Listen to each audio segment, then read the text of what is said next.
से एक जरा मसले मसाइल चल रहे हैं कि जी बाबर आजम को बिठा दिया, बाबर आजम को बैटिंग में नहीं भेजा। मैंने पहले से नहीं बोला था या इसको ड्रॉप कर देंगे या जिस नंबर पे भेज रहे हैं इसको, ये इसका बाबर का नंबर ही नहीं है। माइक हैसन की प्रेस कॉन्फ्रेंस हुई है, माइक हैसन ने बड़ी जबरदस्त बातें की हैं उसमें और बड़ी जो है वो बोल्ड बातें की हैं। और वो मैं अगर आपको बताऊं तो यहाँ पर हमारे कुछ शायकीन हैं जो बाबर के काफी क्लोज होंगे, वो नाराज होना शुरू हो जाएंगे क्योंकि बाबर का पावर प्ले का स्ट्राइक रेट इतना अच्छा नहीं है। और एक टाइम था बाबर आजम के बारे में कंसीडर किया जाता था ये पाकिस्तान का सबसे बड़ा बैट्समैन बनेगा। बाबर आजम के बारे में एवरीवन वाज एब्सोल्युटली श्योर कि ये पाकिस्तान का सबसे बड़ा बैट्समैन बनेगा और वो बाबर आजम आज चलती फिरती विकेट है, कोई भी आउट कर लेता है। बाबर आजम के बारे में माइक हैसन ने जो प्रेस कॉन्फ्रेंस की है उसने बड़ी सीधी सीधी बातें की हैं। उसने कहा बाबर आजम अहल ही नहीं था उस दिन कि वो इस किस्म की क्रिकेट खेल सके। यानी जब आप इंडिया के खिलाफ हमने उसको नहीं भेजा 12वें ओवर में, उसने कहा बाबर आजम लिमिटेड एबिलिटीज का हामिल प्लेयर है, ठीक है, और वो उस वक्त इस काबिल ही नहीं था कि उसको भेजा जाए, वो इस काबिल ही बल्लेबाज नहीं है, हम उसको किंग कहते हैं, ठीक है जी। मैंने तो खैर अब नाम चेंज कर दिया, लोग मुझे गालियां दे रहे हैं बाबर के फैन।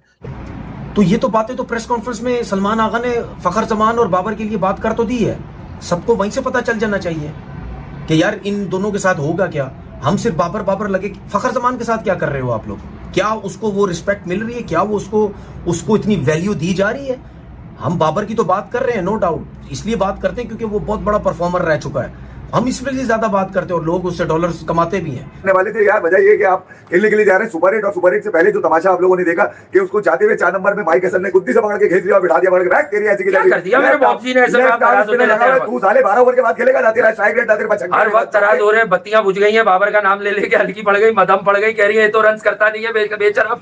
माइक हैसन ने कह दिया, लोगों ने सेटिंग पे सवाल किया कि साइम को आप 4 पर करते, बाबर को ओपन करते, 2 से 3 लोगों ने घुमा फिरा कर माइक हैसन ने उनको घुमा दिया, बोला अबे लांती 100 का स्ट्राइक रेट नहीं है उसका। बाबर आजम के मुतालिक जो है उन्होंने बड़े अहम जुमले बोले हैं। उन्होंने कहा कि बाबर को मालूम है कि उसका पावर प्ले में स्ट्राइक रेट 100 से कम है और ये वो रोल नहीं जो हमें बाबर से चाहिए। एशिया कप के बाद हम बाबर को मखसूस रोल के लिए वापस लाए हैं। पिछले मैच 12 ओवर जब हुए तो वो वक्त बाबर को बैटिंग पर भेजने का बेहतरीन ऑप्शन नहीं था। बाबर के पास मखसूस महारत है और कुछ वक्त ऐसे होते हैं जब दूसरे वो रोल ज्यादा बेहतर अदा कर सकते हैं। इट मींस के हेड कोच को भी मालूम है कि बाबर जो ओपनर है उसके ऊपर सूटेबल नहीं ऑप्शन है, उसके ऊपर सूटेबल ऑप्शन अच्छी यही है कि साफजदा फरहान और साइम अयूब जो है वो अच्छे तरीके से ओपन कर सकते हैं। इतना आसान है बाबर आजम को आउट करना। ये वो बाबर आजम है जिसके बारे में मतलब एक टाइम था बिफोर 2020, इवन 2020 को भी इंक्लूड कर ले, ठीक है, कि इसका कहते थे कि फास्ट बॉलर्स और स्पिनर्स दोनों के अगेंस्ट इसकी अपेरेंटली कोई वीकनेस नहीं है। यार कमजोरी ही नहीं थी इसकी। 2020 तक ये इतना टॉप नॉच था, ये तीनों फॉर्मेट्स में 50+ की एवरेज लेकर बैठा हुआ था। तीनों फॉर्मेट्स में 50+ की average, test cricket, ODI cricket, T20 cricket. लेकिन जो मैं फील करता हूं, मैं कहता हूं भाई, वो आप ये देखें कि टीम के ऊपर इतना बड़ा बोझ है कि आपका कोच कह रहा है कि जब 12वें ओवर में हम उसको भेज के हमें फायदा नहीं था क्योंकि वो 12वें ओवर में खेल ही नहीं सकता, उस सिचुएशन में वो खेल ही नहीं सकता, तो हमने दूसरे प्लेयर्स को भेजा, ठीक है। फिर उसके बाद वो कहता है कि आपको पता ही है कि बाबर आजम को हम ओपनिंग करवा ही नहीं सकते क्योंकि ओपनर के तौर पे भी उसका स्ट्राइक रेट पिछले कुछ अरसे में 100 के करीब है। तो मतलब फिर डाला क्यों है उसको भाई, बताएं मुझे। वो माज सदाकत पीछे बैठा हुआ था, उसको क्यों टीम का हिस्सा नहीं बनाया? आप मुझे बताएं कि जो आपकी टीम का एक बहुत इंपॉर्टेंट, आपने हसन नवाज को इतना अरसा खिलाया, आपने अब्दुल समद को इतना अरसा खिलाया, आपने फखर जमान को कुर्बानी का बकरा बना के बाबर को पहले से दूसरे पे लाए, तीसरे पे लाए। वहां पे फखर जमान को पहले देखे ना, फखर जमान ओपनर था, बाबर और रिजवान की कुर्बानी के लिए फखर जमान को तीसरे पे लाया गया, ठीक है। फिर जब बाबर और रिजवान पहले दूसरे पे बाबर नाकाम हुआ, रिजवान ने तो इनकार ही कर दिया, उसने कहा मैं नंबर 3 पे नहीं खेलूंगा। ये उन दिनों की बात है जब ये खुदा हुआ करते थे। बट एनीवेज उसने बोला यार आप बाबर आजम को खुद पता है कि उसका strike rate in power play in T20 world cup is less than 100, तो फिर उसको हम कैसे भेज दें? आप खुद इंसाफ करें यार, और दूसरी आप इंसाफ करो जर्नलिस्ट हो कि अगर एक बंदे का स्ट्राइक रेट लेस देन 100 है तो फिर पावर प्ले की बात हो रही है, करियर का नहीं। करियर का तो चलो ठीक है, वो चला जाता ना जरा ऊपर। और अभी भी आपने देखा वो पिछले दिनों कि जितने भी प्लेयर्स ने 500 रन किए हैं, 500 रन के पार गए हैं जितने भी प्लेयर T20 वर्ल्ड कप में, तो सबसे लोवेस्ट पे बाबर आजम का स्ट्राइक रेट है, सबसे लोवेस्ट। वो तो ओवरऑल है ना, बट ही मेंशन के पावर प्ले में तो उसका 100 का स्ट्राइक रेट नहीं है इन पावर प्ले। तो फिर आप बताएं कैसे भेजें उसको? मैं तो पहले से कह रहा हूं, प्री प्लान तरीके से ओपनिंग से फारिग किया, कप्तानी से फारिग किया, तीसरे पे लाए, टीम से निकाला, एशिया कप में नहीं, फलाना नहीं, उसके बाद आप उसको लेके आए, उसकी कोई परफॉर्मेंस नहीं थी, फिर भी आप लेके आए। किस लिए लेके आए? कि नहीं यार जो श्रीलंका की कंडीशन है ये हमें वहां जरूरत पड़ेगी इसकी। लेकिन अगर 8 या 9 ओवर बाकी थे, उसमें अगर आप क्रिकेट के हिसाब से देखें तो बंदा सोचेगा यार चले ठीक है जी, सही भेजा ख्वाजा नाफे को। लेकिन अगर आप उसकी रेपुटेशन के हिसाब से देखें तो बेइज्जती तो फील होती है, वो तो बुरा तो मुझे भी लगा है। लेकिन क्या करेंगे, इसका हल क्या है? या तो फिर मुझे यही लगता है ना कि बेइज्जत करो इसको, इतना ऐसा कुछ कर दो कि खुद ही T20 क्रिकेट छोड़ दे, खुद तो छोड़ नहीं रहा।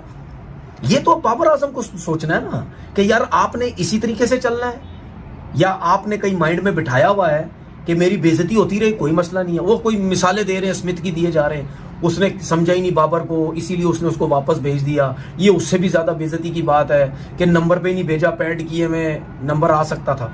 तो ये सारी चीजें तो देखें जो इस वक्त बाबर के साथ हो रहा है ना वो सही नहीं हो रहा है।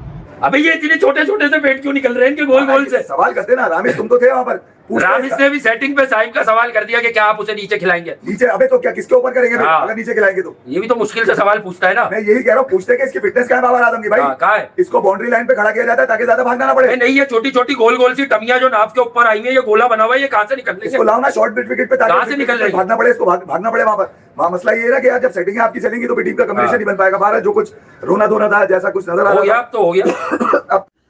उसके बाद जनाब फिर बाबर की कुर्बानी की उसने वो बाबर तीसरे पे आ गया, वो चौथे पे चला गया।